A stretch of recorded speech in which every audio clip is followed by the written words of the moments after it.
नमस्कार, heart talk Bharat देख रहे हैं आप। मैं हूं दिवाकर विक्रम सिंह। जेल से छूटने के बाद हालांकि बहुत ही अस्थायी तौर पर उन्हें जेल से आज़ादी मिली है, लेकिन जेल से आज़ाद होने के बाद अरविंद केजरीवाल एक बार फिर अराजक स्थिति में आने की पूरी तैयारी करते हुए दिख रहे हैं और उसकी झलक भी दिख रही है। हालांकि सुप्रीम कोर्ट ने उन्हें 1 जून तक पूरी तरीके से चुनाव प्रचार करते हुए या चुनाव में हर एक बात कहने की आज़ादी देते हुए ये कहा है कि वो दिल्ली के मुख्यमंत्री हैं और चुनाव प्रचार वो कर सकते हैं। इसमें उन पर लगे आरोपों के संदर्भ में जेल में रखे जाने का कोई तुक नहीं बनता और इस आधार पर उन्हें फ़िलहाल 2 जून के पहले तक आज़ादी मिली है। और मैं कह रहा हूँ कि वो फिर जेल जाएंगे तो जेल जाएंगे, और इसे अगर आप बेल मान रहे हैं तो माने, लेकिन बेल की जो वास्तविक स्थिति होती है वो है नहीं, क्योंकि बेल एप्लीकेशन पर उन्हें जो ये अंतरिम बेल दी गई है वो नहीं मिला है।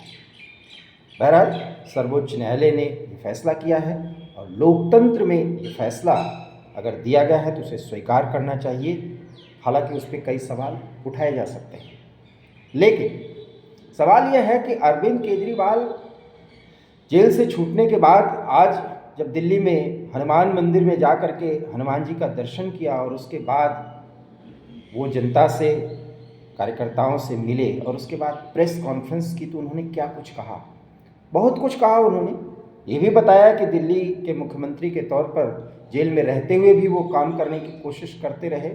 तमाम कोशिशों के बावजूद उन्होंने त्यागपत्र नहीं दिया। त्यागपत्र इसलिए नहीं दिया क्योंकि वो एक मिसाल कायम करना चाहते थे, क्योंकि वो आरोप लगा रहे थे कि ऐसे तो फिर आदत बन जाएगी रूलिंग पार्टी की, विशेष करके भारतीय जनता पार्टी के नेतृत्व में जो सरकार चल रही है, कि किसी मुख्यमंत्री पर आरोप लगा करके उसको इस तरह से हटाया जाए। तो ये नज़ीर नहीं बनने देना चाहते थे, इसलिए उन्होंने त्यागपत्र नहीं दिया।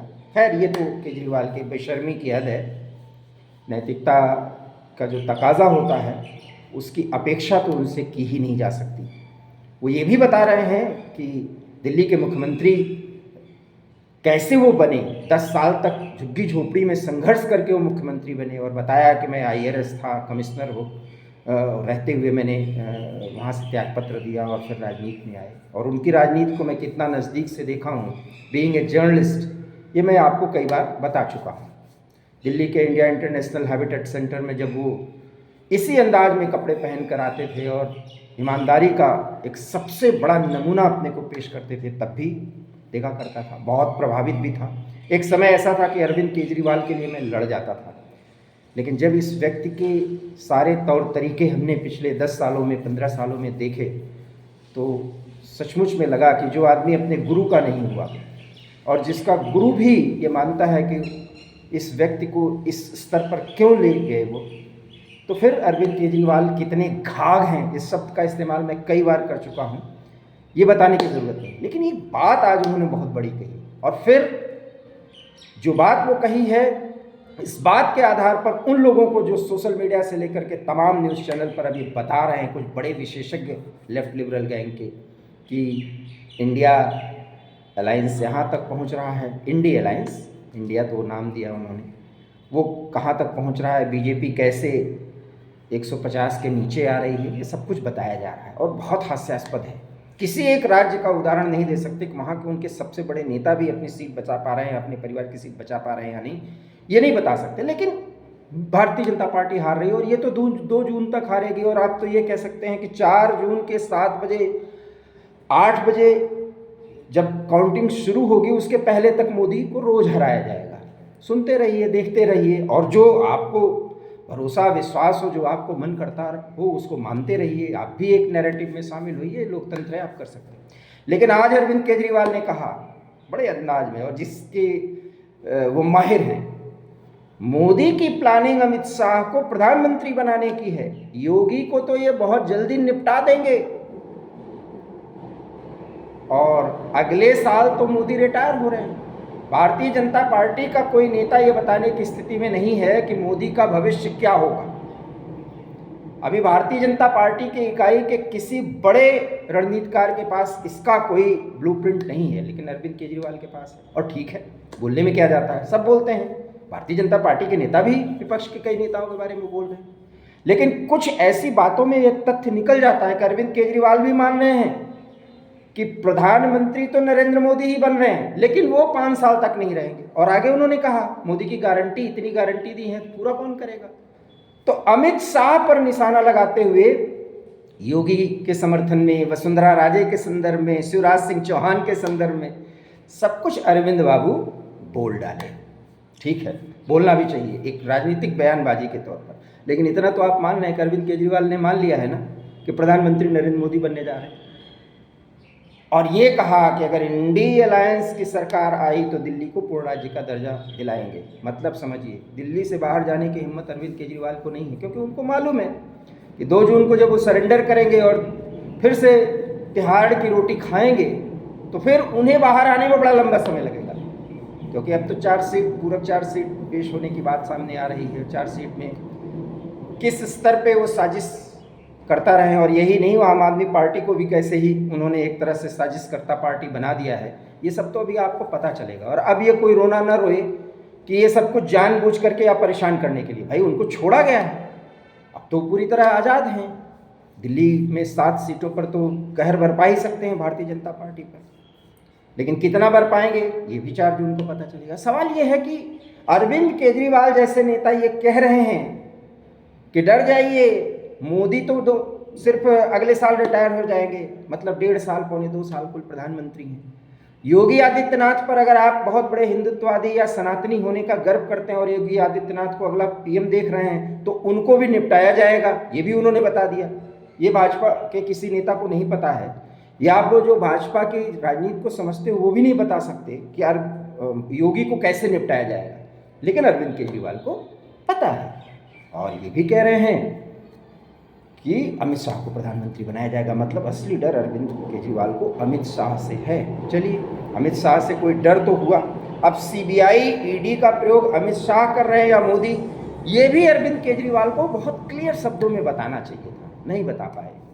और अब बताते क्या, क्योंकि इन्हीं सभी बातों में अगर वो समय बिताएंगे तो बहुत कम समय है, बहुत कम समय के लिए उनको समय मिला है कि वो कुछ करें अपनी पार्टी के लिए। लेकिन आज उन्होंने बता दिया कि प्रधानमंत्री नरेंद्र मोदी फिर से प्रधानमंत्री बन रहे हैं, लेकिन सिर्फ 1.5 साल के लिए। अब इसमें कितनी सच्चाई है आप ये खबर सुन करके ही जान सकते हैं। और बड़े अच्छे अंदाज में उन्होंने कहा है कि लोग भरोसा कर जाएं कि उनको बहुत बड़ी जानकारी मिले, और इस तरह की जानकारी वो निकालते रहें। केंद्र सरकार के स्पाइंग कराने के लिए पूरी एक एजेंसी बना दी थी दिल्ली में सरकार चलाते हुए। खैर वो मास्टर आदमी है ही हैं, बहुत बड़ा दम भरते हैं कि वो IAS अधिकारी रहे, कमिश्नर पद से उन्होंने त्यागपत्र दे करके वो राजनीति में कूदे हैं। कोई इतना बड़ा कैडर भी नहीं था उनका, IAS प्रॉपर नहीं थे, IPS भी नहीं हुए थे, IRS हुए थे। ये उनके लिए सेखी बघारे जो नहीं जानते हों, हालांकि IITian हैं, पढ़े लिखे हैं, लेकिन घाघ हो गए, ईमानदार थे, लेकिन ईमानदारी से जब एंट्री किए उस कीचड़ में, तो उस कीचड़ के दलदल में इस तरह से फंस गए, इतना लोभ हो गया कि बच्चों की कसम खाना, परिवार की कसम खाना, भगवान की कसम खाना, शीश महल में भी चले जाना, वैगनार को छोड़ करके गाड़ियों के फ्लीट के साथ चलना, सब कुछ कर डाला। और ये हम मानते हैं कि राजनीति में ये होता है। वाह रे अरविंद केजरीवाल, आप भी त्याग की बड़ी प्रतिमूर्ति हैं। लेकिन ठीक है, चलता है ये, लेकिन स्वीकार तो कर लिया उन्होंने कि प्रधानमंत्री जिसको आप बनाना चाह रहे हैं वो सिर्फ अगले साल 17 दिसंबर तक रहेंगे। अमित शाह प्रधानमंत्री बनेंगे और मोदी उनको प्रधानमंत्री बनाएंगे, योगी को निपटा देंगे। मतलब योगी आदित्यनाथ का जो दमखम है, या जो भारतीय राजनीति में योगी आदित्यनाथ के मॉडल की जो तारीफ होती है, उससे केजरीवाल प्रभावित हैं, और ये कहीं न कहीं आश्वस्त हैं कि जनता योगी मॉडल से कनेक्ट है, इसलिए योगी को भी बता दिया कि उनको भी हटा दिया जाएगा। तो संघ परिवार के सबसे नज़दीकियों में अपने आप को बताने की कोशिश अरविंद केजरीवाल ने की है। तो अरविंद बाबू वास्तव में बड़े घाघ राजनीतिज्ञ हैं। कहते हैं ना कि खुद को अपनी खबर नहीं मालूम, लोग जमाने की बात करते हैं।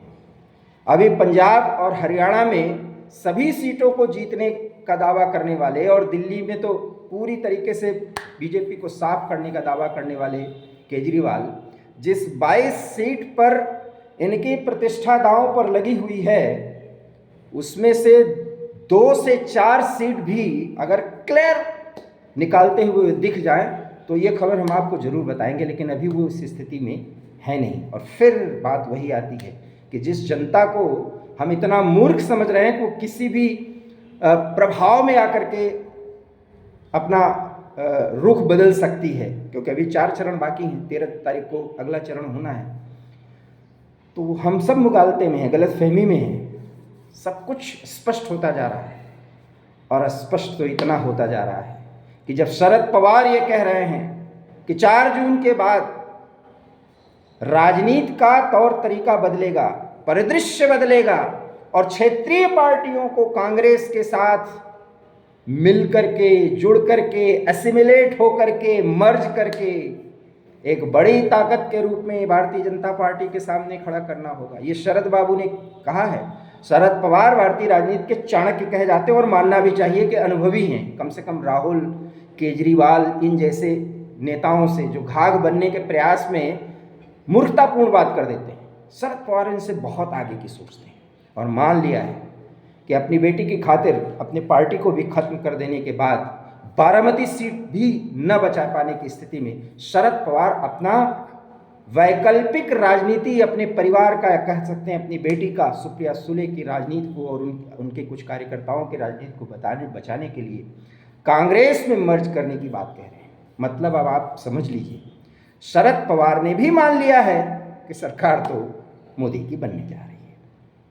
और इसलिए हम बता रहे हैं क्योंकि एक गलत नैरेटिव पर आशंकाओं के बादल में अगर हम घूमड़े तो गलत है। सवाल यह है कि हमें अपने दिमाग का, दिल का इस्तेमाल करना चाहिए एक वोटर के रूप में, क्योंकि अभी 4 चरण बाकी हैं और ये हमारा बताना फ़र्ज़ है, क्योंकि देश के लिए बहुत छोटा सा वह प्रयास अगर हमारा है तो हम देश की खातिर वो प्रयास कर रहे हैं। लोकतंत्र बचना चाहिए, एक दूसरे को कसौटियों को कसना चाहिए। ये चुनाव का दौर है, आरोप प्रत्यारोप का मूल्यांकन करना चाहिए। दिखाए गए सब्ज बाग में कितनी सच्चाई हो सकती है इसको भी सोचना चाहिए और यही कसौटी है, इसी पर परख कर हमें निर्णय लेना है। लेकिन इतना ज़रूर है कि शरद पवार भी मान चुके हैं कि अब तो इंडिया अलायंस की सरकार नहीं बनने वाली है और वैकल्पिक राजनीति 4 जून के बाद कांग्रेस के साथ मिलकर के क्षेत्रीय पार्टियों को अपना वजूद बचाने के लिए मर्ज करने के बारे में, मतलब उसमें मिला देने के बारे में भी सोचने पर विवश होना चाहिए। ये शरद पवार ने भी कह दिया, केजरीवाल ने भी कह दिया और उस पर प्रधानमंत्री ने नंदुरबार में, महाराष्ट्र के नंदुरबार में एक जनसभा में कल कह भी दिया, माफ़ करिएगा, कह भी दिया कि शरद पवार का नाम लिए बगैर कि एनसीपी और जो नकली एनसीपी है और नकली शिवसेना है इसको अपने असली स्वरूप में मिल जाना चाहिए। मतलब अजीत पवार के साथ, अपने भतीजे के साथ शरद पवार मिल जाए और उद्धव ठाकरे शिंदे के साथ मिल जाए और ये सब जब मिल जाएंगे तो सब भारतीय जनता पार्टी के ही साथ हैं। तो एक प्रधानमंत्री ने भी चुप्पा डाल दिया, क्योंकि शरद बाबू अपनी राजनीति को 1980 से जो राजनीति वो कर रहे हैं अपनी खातिर, अपने स्वार्थ के खातिर, वो बड़े लंबी दूरी तक सोच लेते हैं, किसी का साथ ले लेते हैं और किसी का साथ छोड़ देते हैं और फिर इसके लिए बहुत अच्छी तरह से वो बैटिंग भी करते हैं। तो शरद पवार के सामने, उद्धव ठाकरे के सामने चुप्पा प्रधानमंत्री ने भी डाल दिया है कि भाई कांग्रेस के साथ क्यों जाओगे, आ जाना 4 जून के बाद हमारे ही साथ। और हो सकता है कि फिर उद्धव ठाकरे और शरद पवार सोच भी लें, क्योंकि उद्धव ठाकरे तो उनके पिताजी के प्रति प्रधानमंत्री जो कृतज्ञता व्यक्त करते हैं, तो उद्धव ठाकरे को आज भी, चाहे वो प्रधानमंत्री के साथ नहीं है, वो मानते हैं। तो राजनीति क्या होने वाली है यह पता चल रहा है। और जब मोदी को सत्ता से रोकने की बात में बहुत बात आगे बढ़ती जा रही है और सब बिना किसी तर्क के, तब शरद पवार और अरविंद केजरीवाल भी ये मान रहे हैं, ये कह रहे हैं कि सरकार तो मोदी ही बनाएगा। कहाँ तक आप सहमत हैं? जरूर प्रतिक्रिया दीजिए और अगर ये वीडियो पसंद आया हो तो प्लीज़ लाइक करिए, शेयर करिए और हमारे चैनल हार्ट टॉक भारत को प्लीज़ सब्सक्राइब करिए। बहुत बहुत धन्यवाद। नमस्कार।